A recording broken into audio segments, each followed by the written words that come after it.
கர்த்தருடைய நாமத்துக்கு ஸ்தோத்திரம் உண்டாவதாக. இவரை பார்க்கும்போது என்ன தெரிகிறது? இவர் பக்கா இந்து அப்படின்னு தெரிகிறது இல்லையா? ஏனென்றால் அவர் போட்டிருக்க அந்த பட்டையை வச்சுக்கிட்டு அந்த பொட்டெல்லாம் வச்சுருக்கிறதுனால இவரை பார்த்தா இந்து என்று தெரிகிறது. நம்மளை எப்படி தெரிந்து கொள்வார்கள்? நாம் சிலுவை அடையாளத்தை போடும்போது தெரிந்து கொள்வார்கள் என்று நீங்கள் சொல்வீங்க இல்லையா?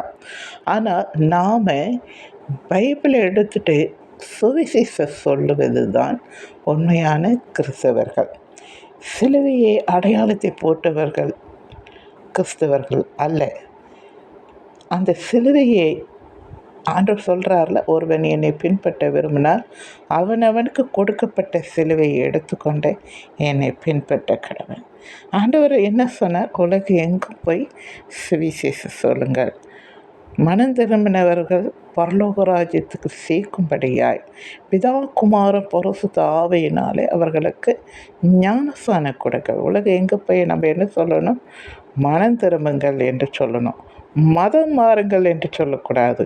மனம் திரும்புங்க என்றால் நிறைய பேர் தவறுகளை செய்து கொண்டே இருப்பார்கள். இதன் விளைவாக அவர்கள் நரகத்தை நோக்கி போவார்கள் என்பதை அவர்களுக்கு சொல்ல வேண்டும். நீங்கள் பாவம் செய்கிறீர்கள், அந்த பாவத்தை விட்டுவிடுங்கள். குடியோ சிகரெட்டோ கஞ்சா குடும்பத்தை நடத்தாமல் சோம்பேறியாக இருக்கிறவர்களுக்கு ஆண்டவர் வேதத்தில் என்ன சொல்லப்பட்டு இருக்கிறது? சோம்பேறியாக இருக்காது என்று சொல்கிறார் அல்லவா? அது எல்லாம் பிள்ளைகளுக்கு நாம் சொல்ல வேண்டும். இதையெல்லாம் செய்யாதீர்கள், இது தவறு, நீங்கள் ஒழுங்காக இருங்கள், மனம் திரும்புங்கள், ஆண்டவர் உங்களை பரலோக ராஜ்யத்தில் சேர்த்து கொள்வார் என்று நாம் அவர்களுக்கு சொல்லும்போது அவர்கள் ஆண்டவரை உண்மையாலுமே நல்ல மனுஷுள்ளவங்க, இவங்க சொல்கிறது நல்லது தான், நாம் இது தவறெல்லாம் விட்டுறணும் சொல்கிறாங்க அப்படின்னு சொல்லிட்டு என்ன செய்வாங்க?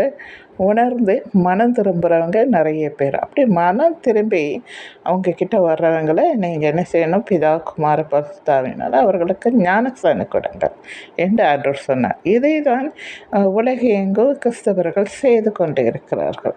தவறாக செய்யவில்லை. அதாவது உங்களுக்காக ஆண்டவருடைய வார்த்தைக்கு கீழ்ப்படிந்து உங்களுக்காக வருகிறார்கள். அவர்களை ஏற்றுக்கொள்ளுங்கள். சரிங்களா? தேங்க்யூ.